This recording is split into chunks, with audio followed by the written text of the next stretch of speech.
गुरु पूर्णिमा विशेष। सच्चे शिष्य को गुरु मिल ही जाते हैं। अगर आप गुरु की ओर एक कदम बढ़ाते हैं तो गुरु आपकी ओर 100 कदम बढ़ाते हैं। लेकिन वह पहला कदम आपको यानी शिष्य को ही उठाना पड़ता है। अपने गुरु के जितने निकट आप जाते जाएंगे उतने ही आप खिलते चले जाएंगे। एक बार की बात है, एक संत के पास एक चोर आया जो उनकी शरणागत होना तो चाहता था, लेकिन ये भी चाहता था कि अपनी चोरी नहीं छोड़े। तो उन संत ने उसे इजाजत दी कि तुम चोरी तो कर सकते हो, लेकिन अगली बार जब तुम चोरी करो तो पूर्ण सजगता के साथ चोरी करना। तो उस चोर ने सोचा कि यह तो बहुत आसान है, क्योंकि चोरी तो मेरी आदत है।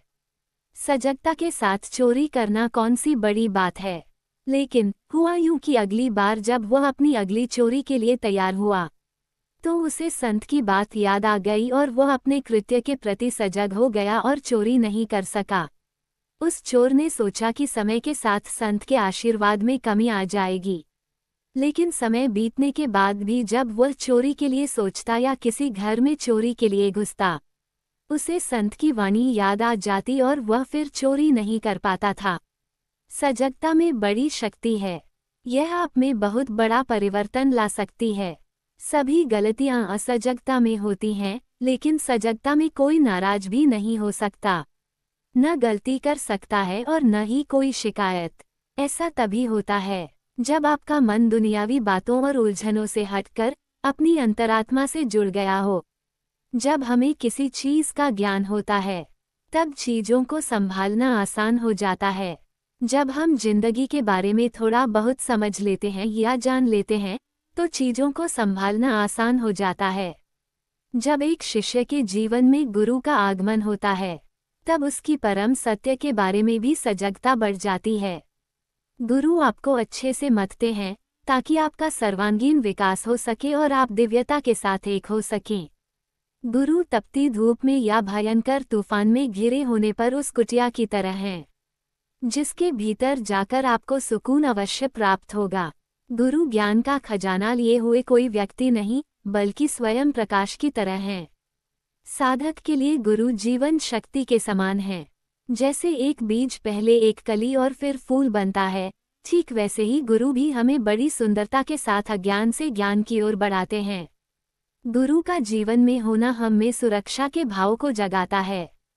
गुरु एक तत्व हैं। हमें गुरु को शारीरिक स्तर पर ही महसूस नहीं करना चाहिए। संत कनकदास के बारे में एक बहुत ही सुंदर कहानी है, जिससे ये स्पष्ट होता है कि अपने जीवन में गुरु की उपस्थिति को कैसे महसूस किया जाना चाहिए। एक बार कनकदास के गुरु ने उनको और अन्य भक्तों को एकादशी के उपवास को तोड़ने के लिए एक केला दिया, इस शर्त पर कि इसे केवल तभी खाया जाए जब कोई नहीं देख रहा हो। अगले दिन शिष्यों ने अपने केला खाने के तरीकों का वर्णन किया, लेकिन कनकदास केला लेकर वापस गुरु के पास आ गए। जब उनसे पूछा गया तो कनकदास ने कहा कि जब भी उन्होंने केला खाने की कोशिश की तो हर वक्त, हर घड़ी और हर जगह उन्हें उनके गुरु की उपस्थिति महसूस हुई और वो इस केले को नहीं खा सके। इस अनुभव को हम सान्निध्य कहते हैं। इस अवस्था में सारे दुख, सारी शिकायतें दूर हो जाती हैं और हम पूरी सजगता के साथ अपने कार्य में लग जाते हैं, इस विश्वास के साथ कि कोई शक्ति है जो हर क्षण, हर घड़ी हमारा ध्यान रख रही है। फिर प्रश्न उठता है कि कैसे हम उस परम शक्ति के साथ जुड़ाव महसूस करें। हम कैसे उन गुरु को ढूंढें जो हम में उस प्रकाश की अनुभूति करा सकें। इस प्रश्न का उत्तर देना बेहद कठिन है। आपको अपनी अंतः प्रज्ञा के माध्यम से ही इसका अनुभव करना होगा। एक बार राजभवन में एक बहुत ही जानकार और सम्मानित शिक्षक आए। वो एक महान वक्ता भी थे और राजा समेत सभी ने उनका सम्मान किया, लेकिन वो कुछ खालीपन महसूस कर रहे थे। वो एक गुरु को समर्पण करने के लिए उत्सुक थे।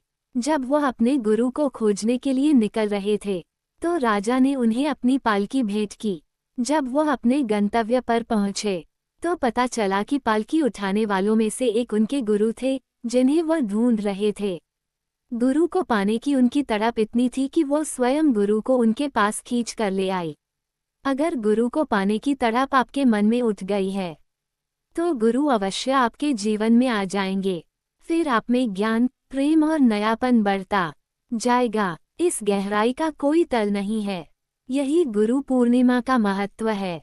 अपने गुरु के प्रति कभी न अंत होने वाला और बिना किसी शर्त का संबंध रखना। अगर आपको हमारा वीडियो पसंद आया हो तो कृपया चैनल को सब्सक्राइब करना न भूलें।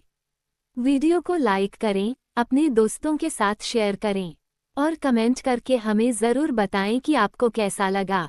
आपकी एक छोटी सी प्रतिक्रिया हमारे लिए बहुत बड़ी प्रेरणा है।